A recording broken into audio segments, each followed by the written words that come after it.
हमारा चैप्टर में से इतना ज्यादा नहीं है। इसमें लाइक जैसे आपसे पूछते हैं जो इंसेक्टिसाइड्स होते हैं,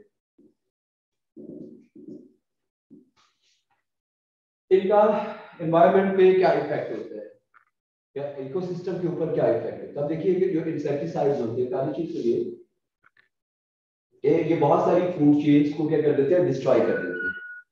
जाहिर है कि आप देखिए जहां पर भी आप इंसेक्टिसाइड स्प्रे करते हैं तो ऐसे इंसेक्ट्स को आप मारने के लिए कर रहे होते हैं जो प्लांट्स को नुकसान दे रहे हैं। लेकिन अब जाहिर है कि जो इंसेक्टिसाइड्स होते हैं उनके अलावा जो वहां पे मौजूद हमारे लिए बेनिफिशियल जो एनिमल्स होते हैं या इंसेक्ट्स होते हैं उनको भी खत्म कर देते हैं। अब जिसका नुकसान ये होता है कि जितने भी वहां पे फूड चेन्स हैं या फूड वेब चल रहे हैं वो सारे डिस्टर्ब हो जाते हैं। तो इसीलिए एक तो इसका यह है कि ये अनबैलेंस करता है, अनबैलेंस्ड फूड चेन्स, या हमारी फूड चेन्स या फूड वेब्स जो होते हैं वो इसकी वजह से क्या हो जाते हैं, अनबैलेंस्ड हो जाते हैं। इसका दूसरा बड़ा नुकसान ये होता है कि जब आप इंसेक्टिसाइड स्प्रे करते हैं तो basically they are absorb by the plants, plants उनको एब्सॉर्ब कर लेते हैं। वही प्लांट्स जब खाते हैं हर्बीवोर्स तो उनके अंदर क्योंकि इनका नंबर्स कम हो जाते हैं ना, तो इनके अंदर इनकी जो अब कह लीजिए कॉन्सेंट्रेशन जो होती है वो ज्यादा हो जाती है। इनको कार्निवोर्स खाएंगे, कार्निवोर्स के अंदर ये कॉन्सेंट्रेशन और बढ़ जाएगी। तो प्राइमरी, सेकेंडरी और टर्शियरी कंज्यूमर्स, हमारे जितने भी कंज्यूमर्स लेवल होते हैं उनके अंदर फिर क्या होता है कि अमूमन जो कॉन्सेंट्रेशन होती है इन हार्मफुल सब्सटेंसेस की वो ज्यादा होती चली जाती है और फिर वो इनको नुकसान पहुंचाती है, इनके लिए पॉइजनस होती है। अच्छा, उसके बाद देन फिर इसके अलावा जो है इंसेक्टिसाइड्स का हो गया, थोड़ा बहुत जो क्वेश्चन आ जाता है वो सीवेज का है। तो ये वाटर में जो जी जी, सीवेज हमारा ये जितना भी जो हम घरों का पानी नहीं होता, जो वेस्ट हमारा वाटर होता है उसको हम निकाल रहे होते हैं। तो सीवेज जो होता है इसमें देखिए नॉर्मली हमारे जितने भी जो हम फ्लश करते हैं वाटर, वो वाला हो गया, या उसके अलावा जितने भी हम बर्तन वगैरह धोते हैं, बाकी जो हमारा वेस्ट वाटर होता है वो सारा basically is a part of sewage, and this sewage contains lot of organic materials. क्योंकि देखिए पहली चीज तो ये जितने भी इजेस्टेड मटेरियल जो अनडाइजेस्टेड वेस्ट होते हैं, आपने कौन से क्वेश्चंस किए थे पहले? नहीं, उसके अलावा जो कहते हैं हमने कर लिए कुछ वो कौन से क्वेश्चन थे? वो तो आपने दे दी, मैंने तो बस एक किया था जो मुझे नहीं मालूम। चलो मैं देखता हूँ, मैंने देखा। अब आगे कर रहे हैं? हाँ जी, भी आगे शुरू किया। अच्छा जी, अब देखिए फिर इसका अनबैलेंस देखिए, हमने भी पढ़ा इंसेक्टिसाइड्स का इफेक्ट जो है, एक तो हमने पढ़ा अनबैलेंस फूड चेन कि बहुत सारे जो इंसेक्ट्स होते हैं वो डेड हो जाते हैं, जो कि डिपेंडेंट होते हैं दूसरों पे, या इन पे बहुत सारे दूसरे ऑर्गेनिजम्स जो है वो डिपेंडेंट होते हैं। तो ये जो चेन्स होती है अनबैलेंस हो जाती है। फिर उसके बाद देखिए इनकी कॉन्सेंट्रेशन हर ट्रॉफिक लेवल पे क्या हो जाती है, ज्यादा हो जाती है, जिसकी वजह से ये जो एंड वाले जो सॉरी होंगे जो कंज्यूमर्स उनको नुकसान देंगे। अच्छा, उसके बाद हम देख रहे हैं सीवेज। सीवेज क्या होता है कि हमारा वेस्ट वाटर होता है, और ये जो वेस्ट वाटर होता है it contains lot of organic materials, like हमारे जो इजेस्टेड मटेरियल्स होते हैं, वेस्ट अनडाइजेस्टेड वेस्ट होते हैं। फिर हमारे घरों में जितने भी बर्तन वगैरह धोते हैं तो हमारा जो बहुत सारा मटेरियल होता है उसमें रोटी के टुकड़े होते हैं, या उसके बाद जो सालन वगैरह होता है, इस तरह की सारी चीजें हम बीच में पानी के जो है वो बहा देते हैं। अब वो जितना भी ये पानी है उसके अलावा इसमें देख लीजिए जी, कोई बर्ड जो होते हैं, प्लांट्स होते हैं, वो पानी जो सीवेज का पानी जा रहा है वो इसके अंदर एंटर हो जाते हैं। असल में यहाँ पे जब ऑर्गेनिक मटेरियल्स बहुत ज्यादा होंगे तो यहाँ पे बहुत सारे बैक्टीरिया भी होंगे, क्योंकि सारा डेड या वेस्ट मटेरियल होता है। तो डेड या वेस्ट मटेरियल्स को डिकम्पोज कौन करता है? बैक्टीरिया जो फंगस करते हैं। अगर यहाँ पे बैक्टीरिया है तो वो बैक्टीरिया क्या करते हैं, वो डिकम्पोजिशन कर देंगे। तो अमूमन होता ये है कि आप देखिए अक्सर ये ग्राफ की शक्ल में क्वेश्चन आता होता है, क्योंकि इस छोटा सा एक एमसीक्यू आता है तो उस हवाले से आपको बता रहा हूं। वो अक्सर आप ये बताएंगे आपको कि लेट्स सपोज कि अगर हमारे पास 5 स्टेशन, स्टेशन 1 है, स्टेशन 2 है, स्टेशन 3, 4 एंड स्टेशन 5। अब स्टेशन 1 पे जो है अगर ये सीवेज वाटर एंटर हो रहे हैं, तो पहली बात तो आप याद रखिएगा कि जहां पे सीवेज एंटर करते हैं वहां पे अभी जो है वो नाइट्रेट्स वगैरह जो होती हैं उनकी अमाउंट क्या हो जाती है, कम होगी कि ज्यादा होगी? शुरू में ज्यादा होगी क्योंकि शुरू में सारे वेस्ट अभी ऐड हो रहे हैं। अच्छा, अब वो जब वेस्ट ज्यादा होंगे तो इसका मतलब हमारे पास वो इस तरह से लाइक पहले वो ज्यादा है और ज्यादा से फिर वो ऐसा ऐसा क्या होते हैं, कम होना शुरू हो जाते हैं। ठीक है। अच्छा, जिस तरह आप देखिए कि यहाँ पे हमारे पास जो नाइट्रेट्स वगैरह है वो ज्यादा है, तो उसी तरह हमारे पास उस जगह पे और कौन सी चीज ज्यादा होगी, ऑक्सीजन भी ज्यादा होगी।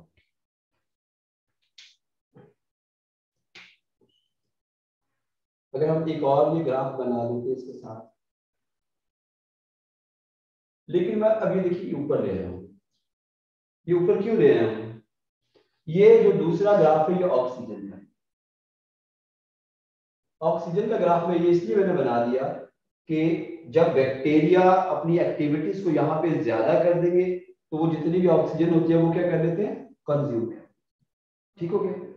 अच्छा, अब नॉर्मली होता ही है कि यहाँ पे वेस्ट ज्यादा था, वेस्ट जब डिकम्पोज हुआ तो डिकम्पोज होने के बाद इसके जो वेस्ट आगे जो इसके कंपोनेंट से बने ब्रेक डाउन होने के बाद वो ज्यादा होने शुरू हुए। वो कुछ भी हो सकते हैं, मतलब जैसे कि वो कार्बोहाइड्रेट्स को तोड़ रहे हैं, लिपिड्स को तोड़ रहे हैं, प्रोटीन्स को तोड़ रहे हैं, तो जितने भी उसके अभी कंपोनेंट्स होते हैं उन कंपोनेंट्स की जो अमाउंट होती है वो शुरू में क्या थी, कम, और बाद में क्या हो जाएगी, ज्यादा हो जाएगी। देखिएगा और हमारे पास 3 चीजें ले रहा हूं, बैक्टीरिया ले लिए, ठीक है, सीवेज के अंदर ऑर्गेनिक कंपोनेंट्स जिसमें हमारे अनडाइजेस्टेड वेस्ट भी, उसके बाद जो हमारे फूड के कंपोनेंट्स बच जाते हैं वो भी, कुछ एनिमल्स कुछ प्लांट्स जो उसके अंदर हम अक्सर देखते हैं जो बड़े बड़े वो सीवेज के जो जा रहे होते हैं। अब अमूमन उसके अंदर क्या होता है कि सारा कुछ और सॉलिड मटेरियल भी होता है, खाली पानी नहीं होता। उस सॉलिड के अंदर क्या होता है कि हमारे फूड के कंपोनेंट्स या कुछ जानवर या पौधे वगैरह जो हैं वो बीच में डेड हो गए, हमारे जो फूड का कुछ हिस्सा बचा होता है वो हम बीच में जब बर्तन धोते हैं वो चला जाता है। उसमें फिर ऑर्गेनिक मटेरियल बहुत ज्यादा है, जहाँ पे ऑर्गेनिक मटेरियल ज्यादा है और वो डेड है ज्यादातर, तो वहां पे बैक्टीरियल एक्टिविटीज क्या हो जाती है, ज्यादा। ठीक हो गया। अच्छा, अगर मैं ये पूछता हूँ स्टेशन 1 पे bacteria, solid waste products and oxygen, तो स्टेशन 1 पे ऑक्सीजन कम होगी या ज्यादा होगी? ज्यादा होगी। अच्छा, उसके बाद देन यहाँ पे ऑर्गेनिक कंपोनेंट्स ज्यादा होंगे या कम होंगे? शाबाश, ज्यादा होंगे। ये दो चीजें समझ आ गई। अच्छा, अब होता ये है कि यहाँ पे जैसे ही वो वेस्ट मटेरियल्स आए बैक्टीरिया ने उनको डिकम्पोज करना शुरू कर दिया, ठीक है, रिस्पायर करना शुरू कर दिया बैक्टीरिया ने। अब बैक्टीरिया जब उनको डिकम्पोज कर रहे हैं तो बैक्टीरिया जब रिस्पायर करते हैं they start using oxygen present in water. जब ये उस ऑक्सीजन को यूज करना शुरू कर देते हैं तो ऑक्सीजन की अमाउंट क्या होगी, कम होगी। अच्छा, अब ये देखिए ये वाला जो हमारा था, अब यहां से मैंने एक ग्राफ बनाया कि ये कौन सी चीज कम हो रही है, ऑर्गेनिक वेस्ट हमारी, जो हमारे ऑर्गेनिक वेस्ट है ना, दोनों से यार कुछ शक्ल माशाल्लाह से है। कल बुखार किसको होगा, अब कैसे सब ठीक है, क्या होगा अब ठीक है, क्लियर की बात है। अच्छा जी, अब इसमें देखिए कि यहाँ पे ये हमारे पास अगर ऑक्सीजन क्या हो रही है, कम हो रही है। क्यों कम हो रही है कि यहाँ पे बैक्टीरिया क्या कर रहे हैं कि उस वेस्ट मटेरियल को डाइजेस्ट करना शुरू कर दिया, रिस्पायर करना शुरू कर दिया उसके ऊपर। तो उससे क्या होगा कि ये इसलिए कम हो रहे हैं कि अब ये किसमें टूट रहे हैं, जैसे लाइक प्रोटीन किसमें टूटती है, कार्बोहाइड्रेट्स किसमें टूटते हैं, ग्लूकोज वगैरह क्या है। आप ये देखिए कि इसका मतलब फिर ये हुआ कि इसके जो दूसरे कंपोनेंट्स है ना, जो जब वो ऑर्गेनिक वेस्ट को तोड़ते हैं तो जो आगे उसके प्रोडक्ट्स बनाते हैं तो प्रोडक्ट्स बढ़ना शुरू हो जाएंगे, जबकि ऑक्सीजन कम हो रही है और जो सॉलिड वेस्ट है वो कम होना शुरू हो गया। लेकिन उसके बाद ऑक्सीजन दोबारा बढ़ना शुरू हो गई है। क्या रीजन है? यहाँ पे ऑक्सीजन दोबारा बढ़ना शुरू हो गई है। इससे क्या होता है? अगर आपसे पूछे कि why again oxygen is going to be increased, what will be your answer? अगर एक या 2 मार्क्स का आता है पेपर में तो आप क्या लिखेंगे? ये ऑक्सीजन दोबारा ज्यादा हो रही है ना, प्रोडक्ट्स फॉर्म हो गई है, शाबाश, रिएक्टेंट्स खत्म हो गए।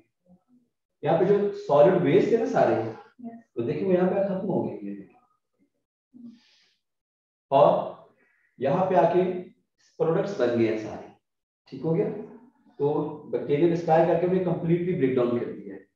जब ब्रेक डाउन कर दिया तो इसका मतलब ये हुआ कि अब प्रोडक्ट्स छूट गए तो बैक्टीरिया का रेस्पिरेशन रेट स्लो हो गया दोबारा से। जो ऑक्सीजन पहले यहाँ पे कम हो गई थी, अब दोबारा से वो क्या होनी शुरू हो जाएगी? ज्यादा होनी शुरू। क्लियर हो गया? चलिए इसके रेफरेंस से थोड़ा बहुत क्वेश्चंस होते हैं वहां। चलिए अब चलते हैं आगे नेक्स्ट चैप्टर के अंदर। वो इंसेक्टिसाइड जब आप स्प्रे करते हैं क्रॉप्स को बचाने के लिए, उसमें होता ही है कि आप किसी एक इंसेक्ट को जो है वो मारने के लिए ऐसा कर रहे हैं, तो इंसेक्टिसाइड तो सारों के अगेंस्ट यूज होंगे। जो हमारे लिए बेनिफिशियल है, जो हमारी फूड चेन चला रहे हैं, वो भी मर जाएंगे इसके अंदर। तो फिर क्या हो जाएगा? ऑब्वियसली अनबैलेंस के जो इंसेक्ट्स प्लांट्स को खा रहे हैं, प्लांट्स की पॉपुलेशन बढ़ जाएगी, जमीन में न्यूट्रिएंट्स कम हो जाएंगे, कंपटीशन बढ़ जाएगा। ठीक है? अच्छा, ये हमारा जो नेक्स्ट चैप्टर है, अब पहले एक चीज बताइए, इनहेरिटेंस पहले करना है या दूसरे पहले करना है? दो रिप्रोडक्शन की और एक इनहेरिटेंस। इनहेरिटेंस मुश्किल होता है, वो भी नहीं करवा दूं? मुश्किल ज्यादा होता है सर आपको बहुत साइंस की करवा दूं पहले? अच्छा, इनहेरिटेंस करते हैं। अगर आपको मुश्किल लगता है तो आपको आसान सुना के दिखा। अच्छा, अब हम इनहेरिटेंस को पढ़ते हैं। इनहेरिटेंस का मतलब क्या होता है? इनहेरिटेंस का मतलब है transfer of traits from parents to their offspring. Transfer of traits from parents to their offspring. Parents से ऑफस्प्रिंग के अंदर जो ट्रेट्स ट्रांसफर होते हैं उन्हें आप क्या नाम देते हैं? उस टर्म को आप नाम देंगे इनहेरिटेंस। ठीक है? अच्छा, अब एक चीज हमें जो यहाँ पे याद रखनी है, बहुत डिटेल में ज़्यादा नहीं जाते, जो अब ज्यादा क्वेश्चन आते हैं ना हम उसको ही ज्यादा जो है डिस्कस करते हैं। वैसे तो आपको पहले छोटे-छोटे में कॉन्सेप्ट्स बता देता हूँ क्योंकि उन्हीं को आगे जाकर हमें डिस्कस करना है और फिर उसके बाद मेंडेलियन क्रॉसेस पे सवाल ज्यादा आते हैं। ठीक है? बाकी चीजें नहीं आती जो गप्पे शप्पे उसमें मारी ना सारी, उस पे कोई सवाल आता नहीं। पहले हम देखते हैं कि देखिए कुछ टर्म्स है यहाँ पे, लाइक जैसे डीएनए क्या है, जीन्स क्या है, एलील्स क्या है, उसके बाद होमोजाइगस क्या है, वही बात है जी, बताता हूँ सर। हेटेरोजाइगस है, फिनोटाइप और जीनोटाइप, डोमिनेंट एंड रिसेसिव। तो जब देखिए हमारे पास जो है ये कुछ टर्मिनोलॉजी, इनमें सबसे पहले जो टर्मिनोलॉजी है दैट इज डीएनए। डीएनए जो है ये thread like double helix structure होता है जिसमें 2 थ्रेड होते हैं जो एक दूसरे के ऊपर जो है वाइंड होते हैं। इसका पूरा नाम है डीऑक्सीराइबोस न्यूक्लिक एसिड और ये जेनेटिक मटेरियल है। ये कहां पर पाया जाता है? हमारे न्यूक्लियस के अंदर पाया जाता है। न्यूक्लियस के अंदर ये जो डीएनए होता है ये प्रोटीन होती है हिस्टोन।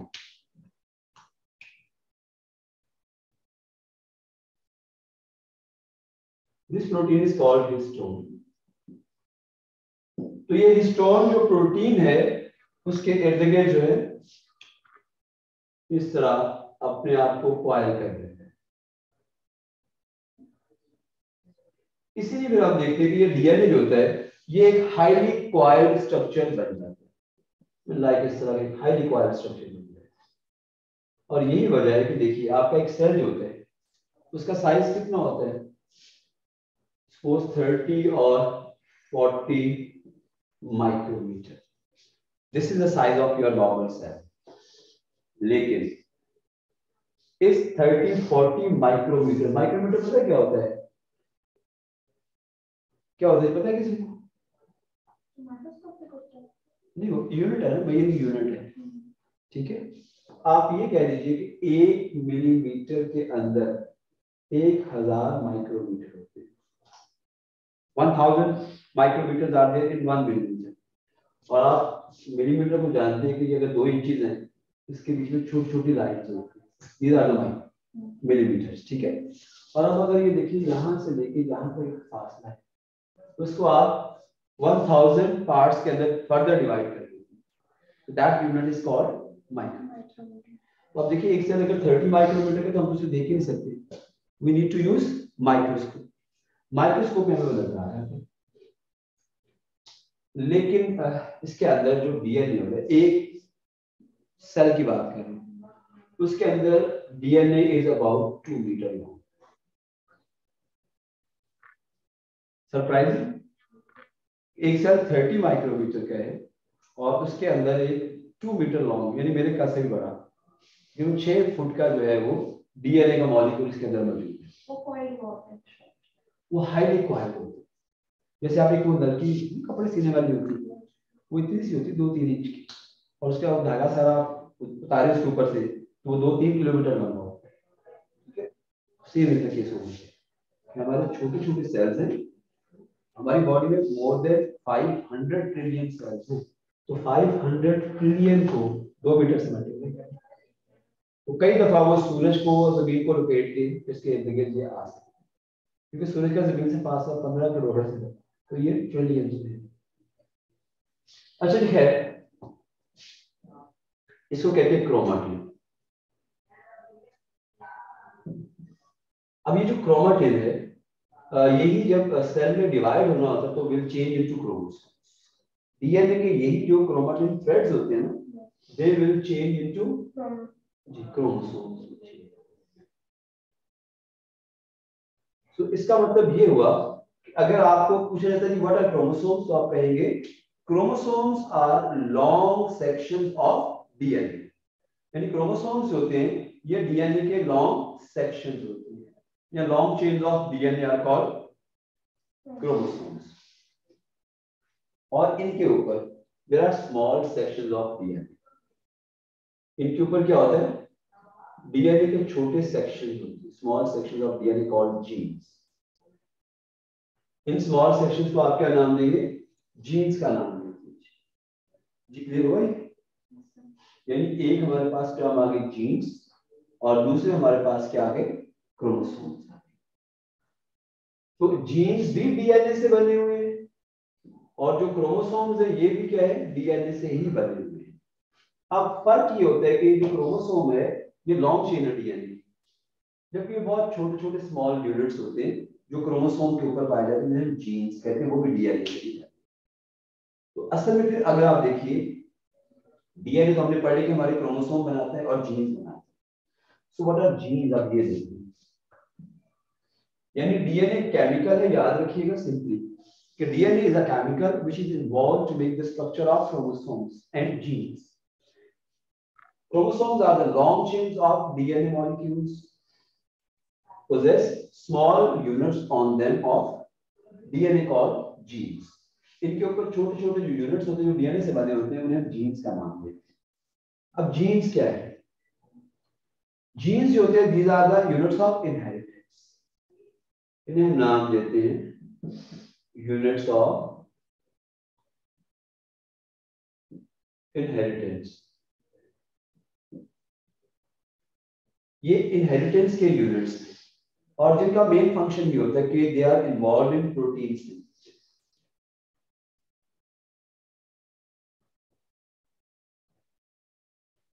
इन्वॉल्व इन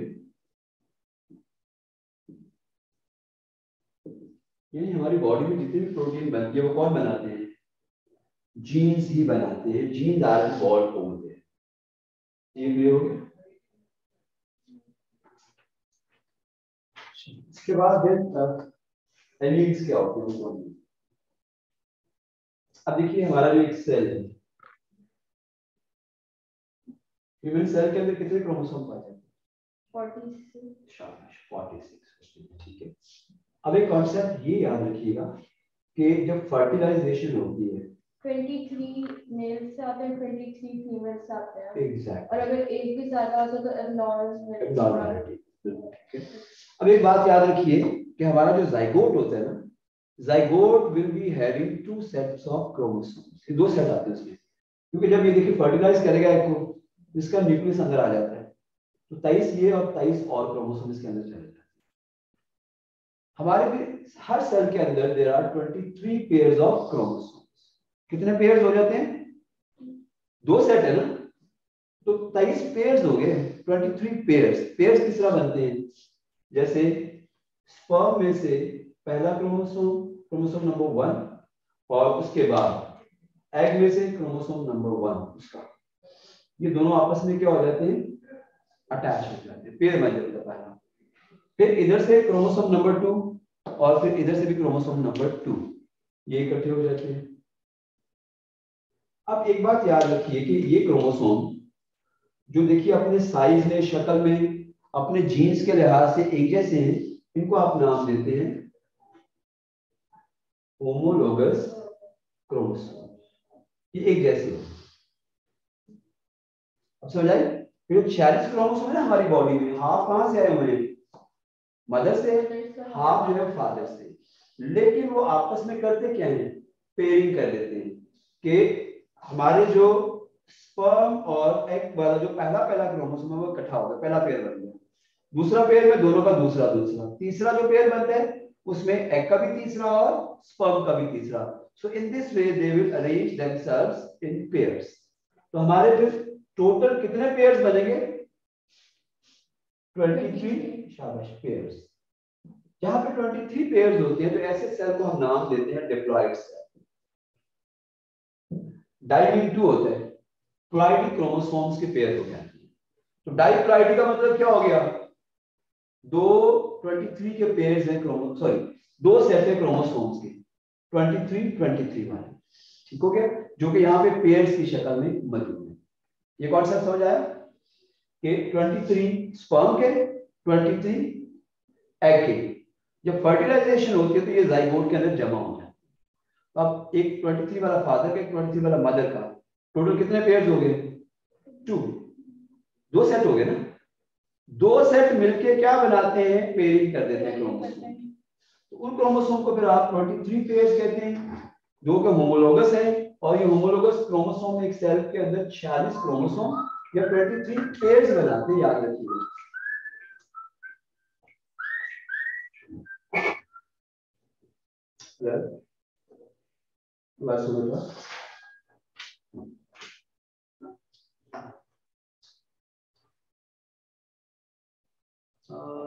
बेटा आज तो पॉसिबल नहीं होगा। हाँ थर्सडे फ्राइडे करें। मैं अगर मुझे हाँ कैसा हुआ पेपर, क्या है रिजल्ट? ठीक है यार, हाँ अच्छी बहुत अच्छी, मतलब 32 3 पे। हाँ कोई बात नहीं, वो भी इंशाल्लाह वो भी कर लेंगे, डोंट वरी, और भी हो जाएगी। हाँ जी जी जी, कोई बात नहीं, परेशान नहीं होना, इंशाल्लाह इंशाल्लाह इंशाल्लाह। ठीक है बेटा, ओके, थैंक यू, अल्लाह हाफिज़। अच्छा जब देखिए यहाँ पे अगर हम देखें तो हमने पढ़ा कि यहाँ पे 2 सेट है, 23 बस, इसी वजह से डाइप्लॉइड कहते हैं, डिप्लॉइड का नाम देते हैं। गैमीट्स के अंदर क्या होता है? एक सेट होता है 23 वाला, पेयर नहीं होते, वहां पे सिंगल क्रोमोसोम होगा कि ये। जब देखिए जब गैमीट्स बनते हैं ना तो ये दोबारा अलग अलग हो जाते हैं, स्पर्म बने या एग बने हैं। उन सेल के जब मियोसिस होती है ना, तो मियोसिस के अंदर जो होता है वो क्रोमोसोम क्या हो जाएंगे? अब ये पेयर है ना, एक इधर अगर 2 स्पर्म बन रहे हैं तो आधे एक स्पर्म में आधे दूसरे स्पर्म में, कितने हो गए 23 एंड 23। ठीक हो गया। अगर 46 वाले जो थे वो 23 इधर आ गए और 23 जो दूसरी तरफ चले गए, इसका मतलब क्या हुआ कि अब हमें एक सेट है क्रोमोसोम का। अब यहाँ पे 46 क्रोमोसोम नहीं है, 23 क्रोमोसोम है, वन सेट। ठीक हो गया। हाफ नंबर ऑफ क्रोमोसोम है ना, इसको कहते हैं हैप्लॉइड। तो गैमीट्स में हमेशा कितने नंबर होते हैं? हाफ। ये बात समझ आ गई? हमारे जो गैमीट्स होते हैं स्पर्म और एग, उनमें हमेशा हाफ नंबर क्यों होते हैं? वो बता सकता है हमें से? वहां पर डिप्लॉइड क्यों नहीं होते? कोई आइडिया?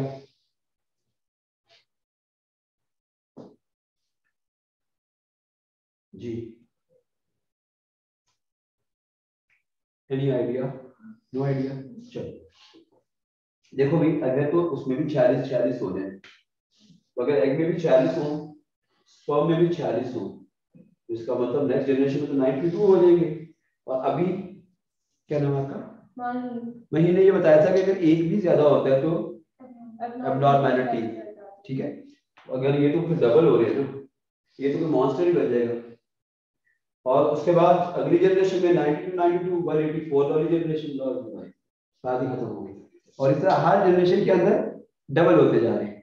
अब समझ आई कि why we need to have half number of chromosomes in our gametes. उसकी रीजन होते है कि we need to keep our number of chromosomes in every cell constant, generation after generation. Normality के लिए, प्रॉपर ह्यूमन बनने के लिए हमें क्या है? 46 क्रोमोसोम जरूरी होती है। इसलिए फिर ये हाफ हो जाते हैं गैमीट्स के अंदर। जब ये गैमीट्स मिलते हैं तो दोबारा कितने हो जाते हैं? 46 हो जाते हैं। क्लियर? तो ये वजह है। इसलिए आप याद रखिए कि ये प्रोसेस जो होता है, इसमें 23 जो होते हैं वो आपस में अटैच होकर दोबारा से नंबर ऑफ क्रोमोसोम को कांस्टेंट करते हैं। फिर दूसरा वेरिएशन आती है। देखिए, एक स्पर्म ये वाले क्रोमोसोम से बन गया, दूसरा मदर वाले क्रोमोसोम से बने, तो दोनों तो जीन्स ही बने हैं। जीन्स थोड़े से आपस में क्या होते हैं? डिफरेंट होते हैं। रिसेसिव एलील या डोमिनेंट एलील, किसी पे डोमिनेंट एलील हो सकते हैं, किसी पे रिसेसिव हो सकते हैं। इसलिए फिर क्या होता है, हम इवन के अगर ये ट्विंस भी है ना तो ये सेम नहीं है, इनमें बहुत सारे डिफरेंसेस जो है वो मौजूद होंगे जो हम फिंगर टिप्स से गिन सकते हैं। ठीक है, इनके बालों का स्टाइल, इनकी जो बॉडी प्रोटीन, इनका वेट जो है, हाइट जो है, मतलब कहीं ना कोई वेरिएशन आ जाते हैं। ये बात क्लियर हो गई? अप्लाइड डिप्लॉइड का कॉन्सेप्ट क्लियर हो गया? उसके बाद एलील्स का बात करेंगे। अब देखिए, ये एक पेयर है, पेयर नंबर 1। अगर फर्स्ट कीजिए फादर का जो क्रोमोसोम है, इसकी पोजीशन 1 पे जो है वो हमारी हाइट का जीन है, तो मदर की भी पोजीशन 1 पे कौन सा जीन होगा? हाइट का जीन होगा। अगर सेकंड पे कलर का जीन है, इसके भी सेकंड पे कलर, सेम जीन्स होते हैं दोनों के ऊपर। इसलिए हमने होमोलोगस का नाम दिया ना, कि जीन्स भी सेम होते हैं और ये आपस में लिंक होते हैं। जब किसी भी जनरेशन में जाते हैं ना तो फिर लिंक होते हैं ना, फादर के मदर का आ गया, वो देखा जाता है जी कि अगर फर्स्ट कीजिए हमारे पास एक जीन है ए, ये हाइट को कंट्रोल करता है, तो हाइट छोटा कद भी हो सकता है, बड़ा कद भी हो सकता है। तो फिर क्या होगा कि एक जीन दो डिफरेंट शक्लों में चला जाएगा, एक ये शक्ल वाला और एक ये शक्ल वाला। जीन एक ही है लेकिन दो शक्लों के अंदर आ गया। तो जब कोई एक जीन दो या दो से ज्यादा शक्लों में पाया जाता है ना, तो नॉर्मली हम दो शक्लों की बात अभी कर रहे हैं, क्योंकि वो जो ज्यादा बड़ा होता है वो मल्टीपल होता है। तो जब एक जीन दो शक्लों में पाया जाता है मुख्तलिफ, उसे नाम देते हैं एलील। अगर मैं कैपिटल टी और स्मॉल टी, तो ये दोनों दूसरे क्या हो जाएंगे? एलील आ जाएंगे। एक फादर से आ रहा है, एक मदर से आ रहा है। अब इसमें जो डोमिनेंट होता है ना, डोमिनेंट होता है जो पहली जनरेशन के अंदर अपीयर हो जाता है। जैसे मिसाल के तौर पे फादर का रंग जो गोरा है, मदर का थोड़ा सा टैन है। अब अगर उनके 3 ऑफस्प्रिंग है तो तीनों का रंग गोरा है, तो डोमिनेट कौन सा रंग कर गया? फादर वाला। तो फर्ज कीजिए अगर ये फादर का जीन था, इसका मतलब ये भी है लेकिन ये भी आगे गया हुआ है, लेकिन ये डोमिनेट नहीं कर सका, ये अपने आप को अपीयर नहीं करवा सका। जो पहली जनरेशन के अंदर अपीयर नहीं होता वो रिसेसिव, और जो पहली जनरेशन के अंदर अपीयर हो जाता है वो डोमिनेंट। ठीक हो गया ये बात नहीं क्लियर हो? ये पहले सारी टर्म समझ लो, उसके बाद जब आप आगे चलकर आपको बहुत आसान हो जाएगी चीजें समझना। इसमें थोड़ा टाइम लगा रहा हूँ इस पे आपको समझाने के लिए, क्योंकि इनहेरिटेंस इसलिए समझ नहीं आता क्योंकि टर्म्स बच्चों को पता ही नहीं होती, इसलिए आप गौर से इसको समझते जाएं, फिर आप देखिए आपको जब प्रोसेस बनाएंगे आपको बहुत आसान हो जाएगा। अच्छा, ये एलील्स का कॉन्सेप्ट क्लियर हुआ कि फादर और मदर के अगर दो क्रोमोसोम चाहिए, फर्स्ट करें यहाँ पे एक ए है और यहाँ पे स्मॉल ए है, ठीक हो गया, लेकिन डोमिनेट कौन सा कर गया? कैपिटल ए वाला। हालांकि है दोनों ही, लेकिन स्मॉल ए रिसेसिव रह गया, वो अपने आप को शो नहीं कर सकता। अच्छा जी, उसके बाद यानी कि देखिए है वो वहां पे मौजूद है, ऐसा नहीं कि है नहीं, लेकिन अपने आप को डोमिनेंसी में नहीं ला सका, अपीयर नहीं करवा सका। तो ये आगे जाके अगर फर्ज करें कि एक कोई जो ऑफस्प्रिंग है वो टैंड हो जाती है, तो इसका मतलब ये हुआ कि जो रिसेसिव दोनों चीज हैं एलील्स वो आगे आ गई हैं। ये आगे कॉन्सेप्ट पढ़ेंगे, अभी आपको थोड़ा क्लियर नहीं होना, आगे भी आएगा। अच्छा आगे है एलील्स हमने पढ़ लिया, होमोजाइगस एंड हेटेरोजाइगस। अब फर्ज कीजिए ये फादर के जीन्स है, ये मदर के जीन्स है, ठीक है, because they are always in pairs, father and mother। अब अगर देखिए कि ये एक स्पर्म है और ये भी एक स्पर्म, ये दो स्पर्म है, ये दो एग है, राइट? तो अगर एक स्पर्म एक्स वाला है, एक वाई क्रोमोसोम वाला है, प्रोबेबिलिटी होती है इनमें से कोई भी एक आगे आके इस एग के साथ मिल सकते हैं, ठीक हो गया।